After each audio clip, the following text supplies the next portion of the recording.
우리가 보통 살아갈 때 눈에 보여지고 들려지고 또 이해되고 쉽게 경험되는 것을 일반적인 거나 또는 상식적이다 이렇게 우리가 얘기를 합니다. 일반적이고 상식적이다. 그런데 일반적이지도 않고 상식적이지도 않을 때 우리 하는 말이 엽기적이다, 이제 그런 표현을 쓰거든요. 엽기적인 그놈, 엽기적인 그녀. 근데 엽기적인 그놈, 그녀만 있는 것이 아니라 엽기적인 할머니도 계십니다. 날이면 날마다 부부싸움을 하며 살아가는 할아버지 할머니 부부가 있었어요. 이분들의 보통 부부싸움이 아니고요, 아주 굉장한 전쟁 수준의 싸움입니다. 손에 잡히는 건 뭐든지 집어 던지고 날아가고 큰 소리 치고 막 그래요. 할아버지가 할머니를 종종 놀아보면서 이런 말을 자주 합니다. 난 말이야 죽어도 곱게 못 죽어. 관뚜껑 열고 흙을 파고 나와서라도 할멈 괴롭힐 거야. 그렇게 막 큰 소리 뻥뻥 치던 할아버지가 먼저 돌아가셨어요. 장례 치르고 나서 할머니 기분이 좋아가지고 동네 사람 다 불러가지고 잔치합니다. 속 시원하다, 영감쟁이 잘 죽었다, 신나게 놀았어요. 먹고 놀았어요. 이걸 지켜보던 옆집 아줌마가 불안한 눈빛으로 물어봅니다. 할아버지 죽으면 곱게 안 죽는다 그랬잖아요. 관뚜껑 열고 나와서 흙을 파고 와서 괴롭힌다 그랬는데. 그 할머니가 그 말을 듣고 웃으면서 이렇게 얘기를 합니다. 걱정 마, 내 그럴 줄 알고 관을 뒤집어서 묻었어. 아마 지금도 땅을 계속 파고 있을 거야. 이런 이야기가 나오는 것은 만남에 대한 후회입니다. 만나긴 만났는데 잘못 만난 거야. 평생 왼수로 살아가는 거죠. 그래서 나이가 들어도 싸우면서 살아가는 사람들이 굉장히 많습니다. 내가 잘못 만났다, 애초에 잘못 만났다, 이렇게 말하는 분들이 종종 있어요. 여러분, 이 교회라고 하는 것이 만남의 자리입니다. 부르심 받은 사람들이 같이 모이는 만남의 자리, 예수 가족으로 만나서 쓰임받는 자리거든요. 그리고 예수 그리스도와 우리가 만나는 자리입니다. 성도와 함께 부활의 예수를 만나는 자리라 말이죠. 우리가 눈에 보여진 이 모든 것들은 길어야 한 70년, 80년 먼저 가는 사람 있고 나중 가는 사람도 있을 겁니다. 그래서 누구나 다 모두가 이 죽음의 강을 건너가서 끝나게 되는 것이죠. 그래서 더 이상 볼 수 없게 됩니다. 우리 가운데도 함께 있다가 이 죽음의 강을 건너가서 볼 수 없게 된 분들이 꽤 있습니다. 그리고 누군가 어떻게 순서가 될지는 모르지만 그 나이 먹은 순서대로 오는 것도 아닙니다. 어떤 순서로 될지 모르지만 우리도 그런 죽음의 강을 건너가게 될 것입니다. 근데 그런 시간, 그런 세월들이 길면 7, 80년이 되는 것이죠. 앞으로 우리가 볼 수 있는 시간들이, 얼굴을 마주보고 싱긋 웃을 수 있는 시간들이 그렇게 많지 않다는 얘기예요. 우리가 얼마나 보겠습니까? 몇십 년을 우리가 서로 얼굴을 마주볼 수가 있겠습니까? 같이 얼굴을 마주보던 사람들이 조만간 서로 볼 수 없는 그런 시간, 그런 때가 반드시 오게 되는 것이죠. 그렇기 때문에 이 땅에서의 만남이 참 중요한데, 행복한데, 이 땅에서의 만남보다 귀한 것이 바로 예수 가족으로 만나는 것입니다. 우리가 예수 가족이 되어서 때로는 주일마다 만나기도 하고 새벽마다 얼굴을 마주보는 그런 사람들이 있고요. 어떤 사람들은 띄엄띄엄 주일 예배 와서 제대로 보지 못하는 그런 분들이 있지만, 중요한 것은 이 땅에선 자주 만날 수 없지만 성도들의 만남, 예수 가족의 만남은 영원한 만남입니다. 세상에서 소위 말하는 인연은 7, 80년이면 끊어지게 돼요. 그런데 예수 가족의 만남은 끊어지지 않는 거예요. 영원한 거란 말이죠. 이걸 우리가 지금 누리고 살아가는 거예요. 예수님 믿음으로 말미암아 우리의 만남이 영원히 계속해서 이어지게 되는 거예요. 근데 예수를 만나지 못하게 되니까 아무리 많은 사람을 만나도 의미가 없고, 아무리 친한 관계도 의미가 없고, 아무리 가까운 관계도 의미가 없어요. 죽음으로 다 끝나버리기 때문에 아무런 의미가 없어요. 세상에서 죽게 되면 모든 관계는 싹 정리가 되는 것입니다. 다시는 회복이 안 되는, 완벽하게 정리가 되는 거죠. 근데 예수 가족이 되면 틀린 거예요. 예수 가족들은 그가 어디에 살든지 무엇을 하든지 어느 나라에 있든지 예수 가족이 되게 되면 영원한 만남을 계속해서 이어간다는 것이죠. 자, 오늘 이 본문의 말씀을 보게 되니까 예수님께서 부활하신 이후에 여러 사람 만나는 장면을 소개를 하고 있습니다. 이렇게 예수를 만난 사람들을 보게 되니까 다 어떤 새로운 변화들이 만들어지는 것을 보게 돼요. 쓸모없던 사람들이 쓰임받는 귀중한 사람들로 변화가 되는 것입니다. 바로 이것이 예수를 만난, 특별히 부활의 예수를 만난 사람들이 누리는 복이 되는 거죠. 여러분들이 부활의 예수를 만나야 됩니다. 그래서 여러분, 이 말씀 속에 부활하신 예수를 만난 사람들의 이야기가 담겨져 있기에 이걸 지금 여러분들에게 소개를 해드리려고 합니다. 분명히 십자가에 죽으신 것을 확인했는데, 근데 그 예수가 살아나셨어요. 이걸 보고 경험하고 예수를 만난 사람들의 이야기입니다. 일부의 사람들이 공갈이라 공갈. 그런데 그렇지 않습니다.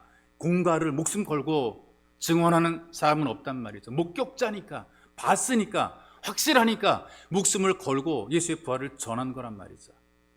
그 첫 번째 소개된 사람이 누구냐? 바로 베드로입니다. 4절의 말씀 보니까 예수께서 우리의 죄를 위하여 죽으시고 장사 지낸 바 되었다가 성경대로 사흘 만에 다시 살아나사 게바에게 보이시고, 이 게바는 베드로를 부르는 아람어 아니겠어요?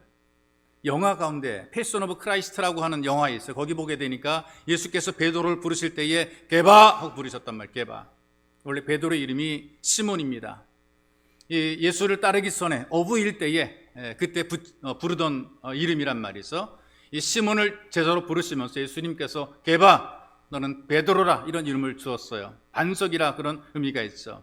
물론 실제적으로 예수님께서 부활하셔서 만난 사람들은 막달라 마리아를 비롯한 여인들을 먼저 만났지만 게바에게 먼저 보이셨다고 하는 것은 부활의 주님을 소개하는 이런 내용 속에서 여기 소개되는 다른 모든 사람보다 게바에게 먼저 보였다 이걸 강조하는 것입니다. 그러면서 이 게바의 변화, 베드로의 변화를 우리가 봐야 되는 것이 있어. 여러분들이 경험하는 베드로, 여러분들이 아는 베드로 어떤 사람입니까? 대장부 같은 모습으로 등장을 하죠. 근데 어딘지 모르게 좀 옹졸하고 허풍이 많은 사람이 바로 베드로 아니겠어요? 등장할 때 보면 얼마나 대단한 등장합니까? 대장부입니다. 큰 소리 칩니다. 그런데 뒷감당 잘 안 되는 사람. 내가 할게. 그런데 뒷감당 못하는 사람, 베드로 같은 사람이 있어. 이런 성향의 사람들은 일을 잘 만듭니다. 수습을 못합니다. 뭔가 시도는 잘하는데 이 뒷감당이 안 되는 거죠. 하자 하고 사람 모아놨다가 자기는 사라져요. 야, 우리 청소하자. 그리고 막 청소한다고 사람들 불러 모았는데 지는 어디로 가버리고 없어요. 남들이 다 청소해. 그리고 다 끝내놓은 다음에 쓱 나타나서 벌써 다 했네. 나도 하려고 그랬는데. 이런 성향의 사람이란 말이에요. 실수합니다. 그 다음에 실언도 합니다. 그리고 후회를 잘합니다. 그러면서 그런 버릇을 버리지 못하죠. 그러니까 누군가 따라다니면서 베드로를 수습해 주어야지만 이 베드로가 구실을 제대로 하는 거예요. 그런데 그런 베드로가 부활하신 예수를 만나고 나서 그런 모습이 변화가 되는 거죠. 주님 만난 이후에 성실하고 충직해지게 됩니다. 소신과 용기를 가지게 됩니다.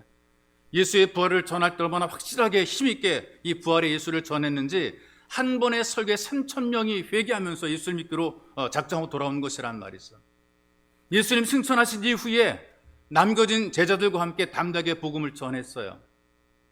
전해지는 이야기 기독교 전승이라고 얘기를 하는데 죽을 때 십자가를 거꾸로 주고 죽었다 그러죠. 왜 십자가를 거꾸로 줬느냐? 내가 어떻게 감히 예수님처럼 죽을 수 있겠는가? 나는 그럴 만한 자격이 없으니 나를 거꾸로 메어달라. 그래서 십자가에 거꾸로 메어달려 순교했다는 것입니다. 이런 모든 과정을 관찰해 보게 되니까 예수님께서 부활하신 이후에 이 베드로를 버리지 않고 찾아와서 기회를 주신 것이 우리들에게도 의미가 있어요. 여러분 살아가면서 우리도 신앙에 실수할 때가 있고 실패할 때가 있고 실언할 때가 있습니다. 예수 믿다가 신앙이 열정이 식어질 때가 있어요. 만사 귀찮아지고 아무것도 하기 싫을 때가 있단 말이죠. 그런데 우리 주님께서 버리지 않으시는 거죠. 위기의 순간에 예수를 버림으로 말미암아 제자의 도리에서 벗어난 실패자가 된 베드로입니다.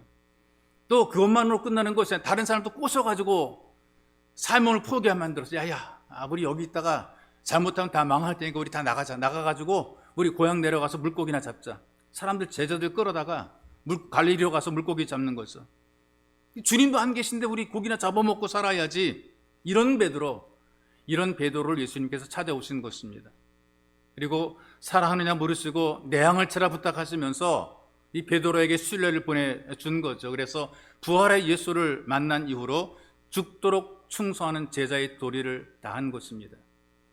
사람들은 실수나 실패를 통해서도 성숙하는 경우들이 있어요. 내가 실패하고 실수했는데 그 실패나 실수가 자기를 더 잘되게 만드는 이제 그런 사람으로 만드는 경우들이 있단 말이죠.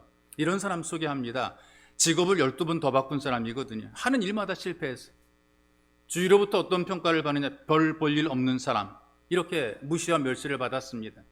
생긴 것이 외모가 별로 시원치 못해 원숭이 닮았다 그래서 별명이 멍키예요. 원숭이라는 별명을 가졌어요. 직업이 워낙 여러 가지 직업을 가졌습니다.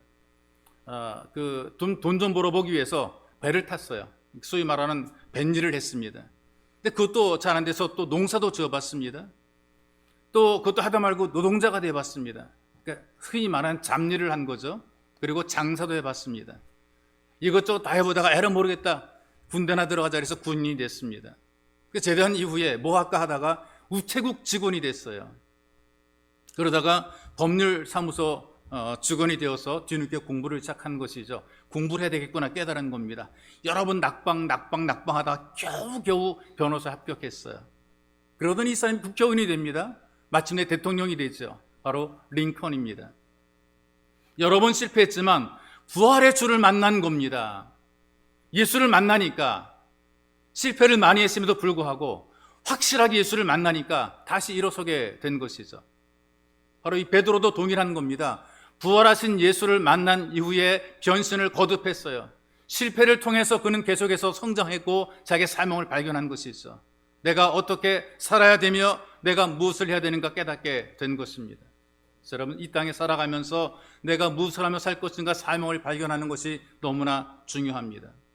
그냥 살아가는 사람들과 부활의 주를 만난 이후에 내가 무엇 때문에 삶이 어떻게 살아가야 되는가 이것을 아는 사람은 삶의 차이가 많다는 얘기죠. 많은 젊은이들이 내가 무엇을 하며 살아가야 되지? 내 미래에 내가 어떤 일을 해야 되지? 자기 할 일을 찾지 못하고 사는 이것이 가장 답답한 겁니다. 어떻게든 돈을 벌고 살아갑니다. 막일해도 돈을 벌고 살고요.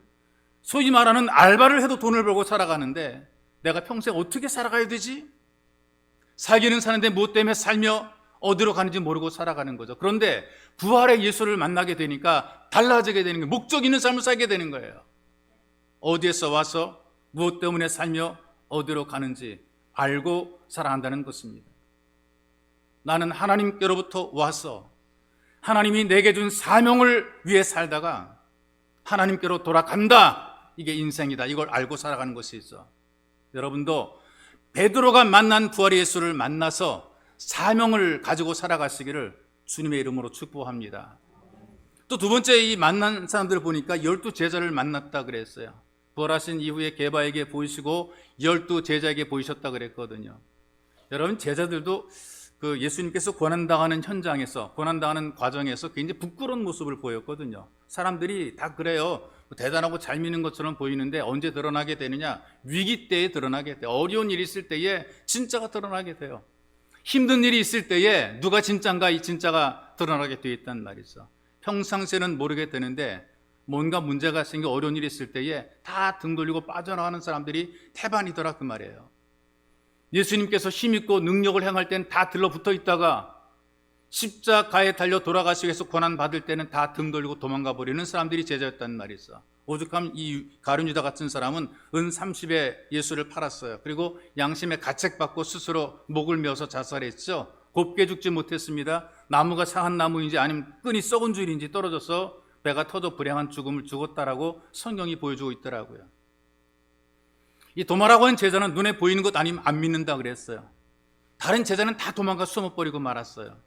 여러분, 일반적으로 예수님 12제자들은요 예수님과 함께 다닐 때에 끝발 알리던 제자들이었습니다. 사람들이요 예수를 만나기 위해서 제자들을 통해서 예수를 만났단 말이죠. 제자들에게 가가지고 나 좀 예수 좀 만나게 해달라고 했단 말이에요. 예수님께서는 이 제자를 특별하게 이끌고 다니셨단 말이죠. 가까이 하고 다니셨단 말이에요.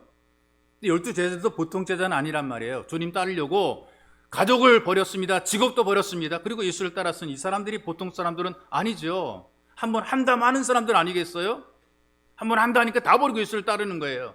여러분, 이 정도의 어떤 결심이나 각오가 있습니까?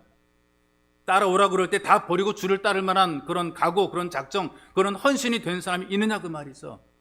그 당시도 많았지만 그러나 사람들이 부름에도 불구하고 다 포기했단 말이에요. 그런데 이 12명의 제자는 그럼에도 불구하고 다 버리고 예수를 따랐으니 얼마나 대단합니까?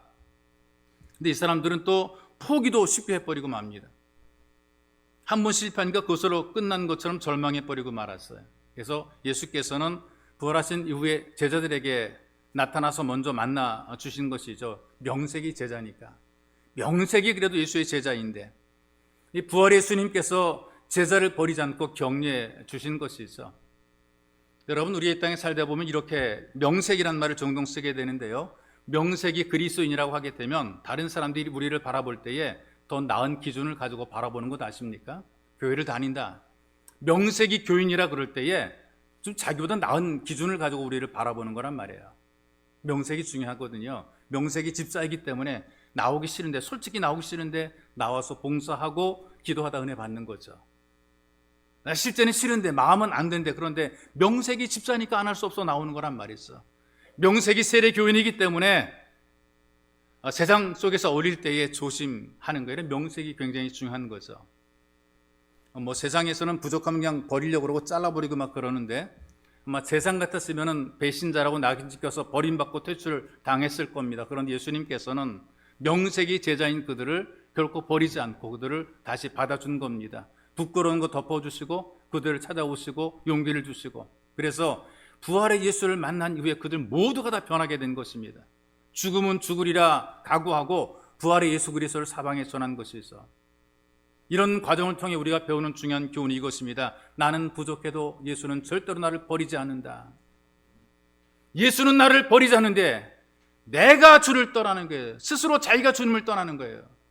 주님은 나를 포기하지 않는데 내가 주를 포기하고 떠나는 거라, 그 말이죠. 여러분을 격려하시고 여러분들에게 새 힘을 주시는 부활의 예수를 만나시기를 주님의 이름으로 축복합니다. 그리고 세 번째로 만난 분들, 500여 명의 성도라고 그랬거든요. 6절에 보니까 그 후에 500여 형제에게 일시에 보이셨나니, 500명이 같이 한 번에 나타났다, 그 말이죠.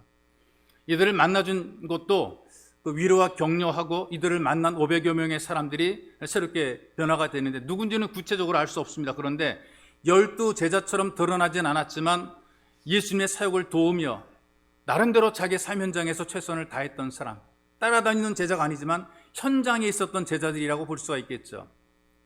이분들의 성격은 앞장서지는 않아요. 앞장서지는 않지만 그러나 남들이 하면 따라가는 그런 사람들입니다. 예를 들어 설명 이렇습니다. 누군가 등산 가자 그래요. 우리 등산 가자. 근데 마음은 가기 싫거든요. 근데 보니까 나는 싫은데 남들이 다 따라가는 거예요. 그러면은 안 간다 그랬었는데 남들이 다 가니까 따라가요. 근데 가서는 또 지가 제일 좋아하는 거예요. 자기가 제일 좋아요. 일을 해도 처음에는 하기 싫어하고 안 하려고 그래요. 그런데 일단 뭔가 하게 되면 열심히 또 한단 말이죠. 남들이 안 움직이면 자기도 안 움직이려고 그러는데, 근데 모두가 움직이면, 모두가 하게 되면 그런가 보다 하고 같이 따라하고 흉내를 내는 거죠. 근데 그러다 보니까 열심히 하게 되는 거죠. 예수 부활하셨다, 우리 한번 가보자 그러니까 어디냐? 길을 쓰고 모인 사람들이 500여 명. 난 봐야 되겠다. 예수를 만나야 되겠다. 부활의 예수를 내가 직접 내 두 눈으로 봐야 되겠다라는 열정을 가지고 모인 사람들 500여 명이 되는 거죠. 이걸 살아다 보게 되면 12 제자처럼 전면에 나서서 일하는 사람들이 있어. 앞장서서 일하는 그런 분들이 있죠. 앞장서는 굉장히 중요합니다. 다른 사람들이 보고 따라가니까. 그래서 우리가 좋은 본을 보이는 게 굉장히 중요하거든요. 근데 다 앞장서려고 그러면 접시 깨집니다. 다 대장 되려고 그러니까 이게 안 되는 거예요. 그 사공이 많은 배가 산으로 간다, 그런 말이 있거든요.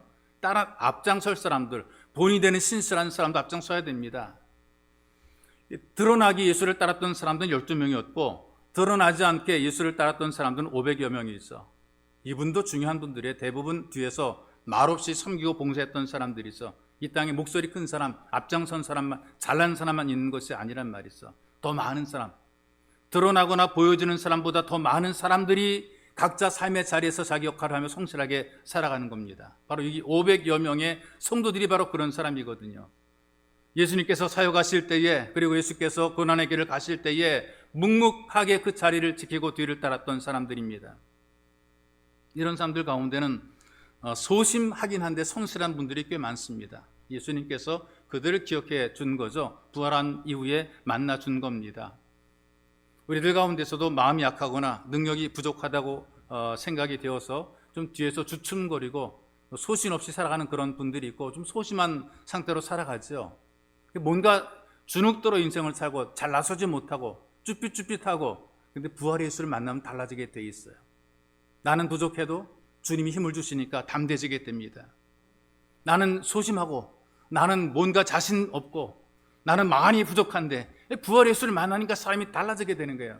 담대해지고 당당해지고 자신감이 있어지고 못할 것이 없어지게 되고 막 마음속에 불같은 소망이 생겨나게 되고 막 믿음이 불같이 오르게 되고 예수를 전해야 되고 교회에서 봉사하고 섬겨야 되고 열정들 속에서 넘쳐나게 되는 게 부활의 예수를 만나게 되면 달라지게 되고 변화가 되는 것입니다. 여러분들이 부활의 주를 만나고 소망과 믿음이 불같이 솟아나시기를 주의 이름으로 축복합니다. 네 번째로 야고보를 만났다 그랬어요. 이 야고보라는 사람 누구냐? 제자 야고보가 아니고요. 예수의 동생 야고보입니다.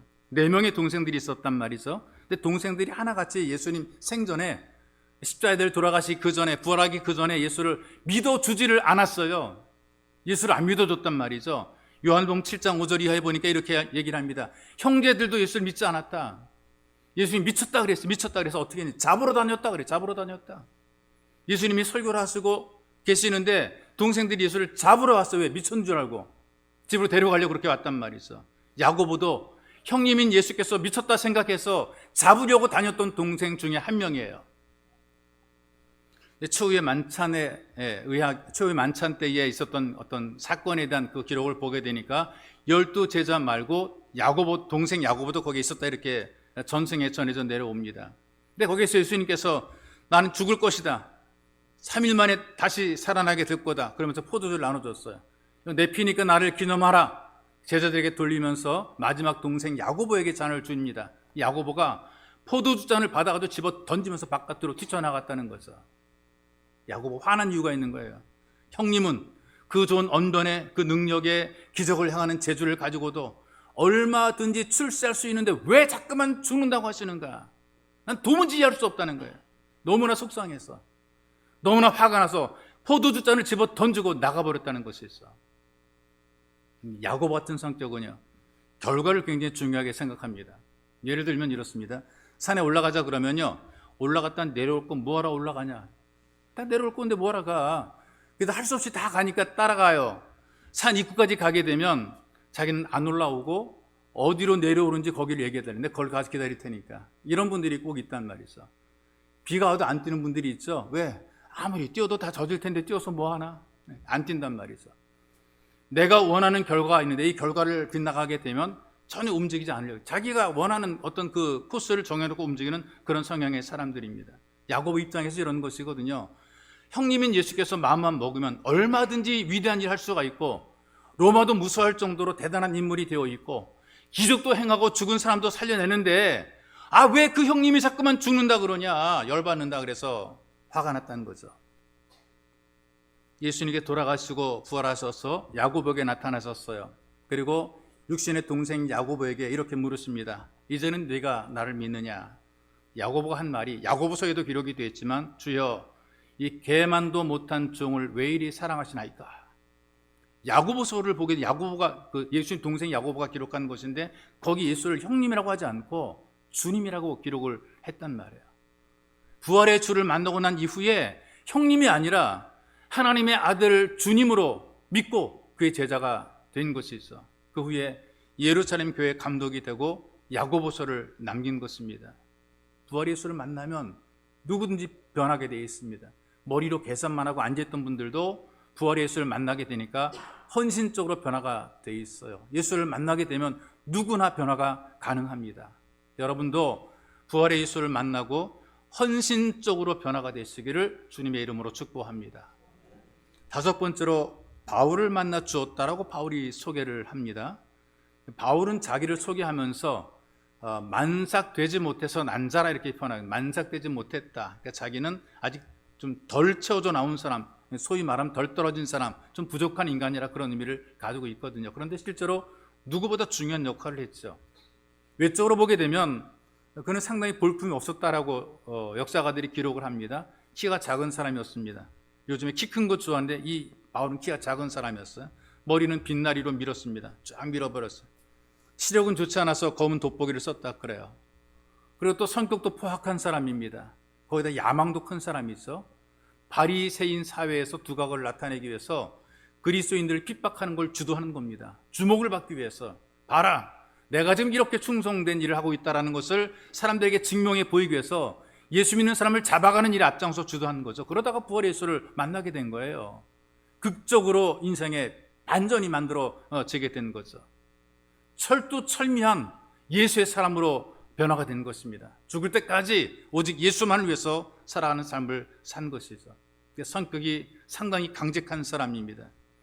이런 사람들은 목적을 위해서 뭔가 해내는 그런 사람들이거든요. 목적지향적인, 일지향적인 사람입니다.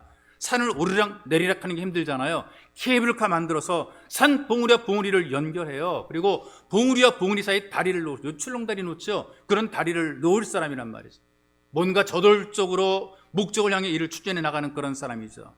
단점이 있다면 자기가 주도하는 그 일에 따라오지 못하는 주변 사람들이 상처를 받게 되어 있습니다. 어떻게 상처받느냐? 나는 하는데 너는 왜 못하고, 나는 되는데 왜 너는 안 되느냐? 이렇게 다그치는 거예요. 그러니까 못하는 사람은 죽을 맛이죠. 이런 바울이 선교를 해서 부름받고 선교에 쓰임받게 되는데, 이 일을 성취하는 능력, 세 차례나 복음 증거를 위해서 선교 여행을 했던 이 바울, 그 성취하는 능력은 목적을 위해서 움직이는 능력은 대단한 거죠.